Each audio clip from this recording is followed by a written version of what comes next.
ಯಾವುದು ಬೇಬಿಗೆ ರಿಸ್ಕ್ ಇರುವಾಗ ತಾಯಿಗೇನೆ ಫಸ್ಟ್ ಗೊತ್ತಾಗುತ್ತೆ ಏನಾದ್ರೂ ಪ್ರಾಬ್ಲಮ್ ಇದೆ ಅಂದ್ರೆ. ಸೊ ಸಾಮಾನ್ಯವಾಗಿ ಫಸ್ಟ್ ಟೈಮ್ ಪ್ರೆಗ್ನೆನ್ಸಿ ಯಾವಾಗಿರುತ್ತಲ್ಲ ಅವಾಗ 5th ಮಂತ್ಗೆ ಅವ್ರಿಗೆ ಸ್ವಲ್ಪ ಬಟರ್ಫ್ಲೈ ಮೂಮೆಂಟ್ಸ್ ತರ ಕ್ವಿಕ್ನಿಂಗ್ ಹೇಳ್ತೀವಿ, ಅದು ಗೊತ್ತಾಗುತ್ತೆ. ಆಮೇಲೆ 7 ಮಂತ್ಸ್ ತನಕ ಅದು ಸ್ವಲ್ಪ ರೆಗ್ಯುಲರೈಸ್ ಆಗೋದು ಗೊತ್ತಾಗುತ್ತೆ ಅವ್ರಿಗೆ. ಅರೌಂಡ್ 34 ವೀಕ್ಸ್ 8.5 ಮಂತ್ಸ್ಗೆ ನಾವು ಅವ್ರಿಗೆ ಡೈಲಿ ಕಿಕ್ ಕೌಂಟ್ ಅಂತ ಹೇಳ್ಕೊಡ್ತೀವಿ. ಬಿಕಾಸ್ ಆ ತರ ನಾವು ಕೌಂಟ್ ಮಾಡಕ್ ಹೇಳಿದ್ರೆ it moves more than 100 times a day. ಅದು ಚೆನ್ನಾಗಿ ನಾವು ಮಾನಿಟರ್ ಮಾಡೋಕ್ಕಾಗಲ್ಲ. ಅದೇ something like daily kick counts. ಅವ್ರಿಗೆ ಒಂದು ಸಿಂಪಲ್ ಸಿಸ್ಟಮ್ ಇರುತ್ತೆ.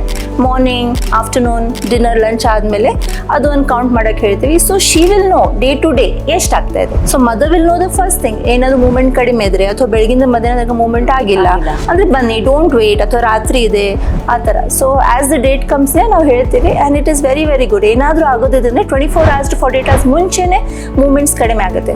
So we can again save the baby ಅಂತ. ಆರೋಗ್ಯದ ಬಗ್ಗೆ ಹೆಚ್ಚಿನ ಮಾಹಿತಿಗೆ ಡಾಕ್ಟರ್ ಮೂಲಕ ತಿಳಿಯಲು ಮ್ಯಾಕ್ಸ್ ಸೂಪರ್ ಸ್ಪೆಷಾಲಿಟಿ ಆಸ್ಪತ್ರೆಯ ಯೂಟ್ಯೂಬ್ ಹಾಗೂ ಸೋಷಿಯಲ್ ಮೀಡಿಯಾ ಚಾನೆಲ್ಗಳನ್ನು ಹಿಂದೆ ಸಬ್ಸ್ಕ್ರೈಬ್ ಮಾಡಿ.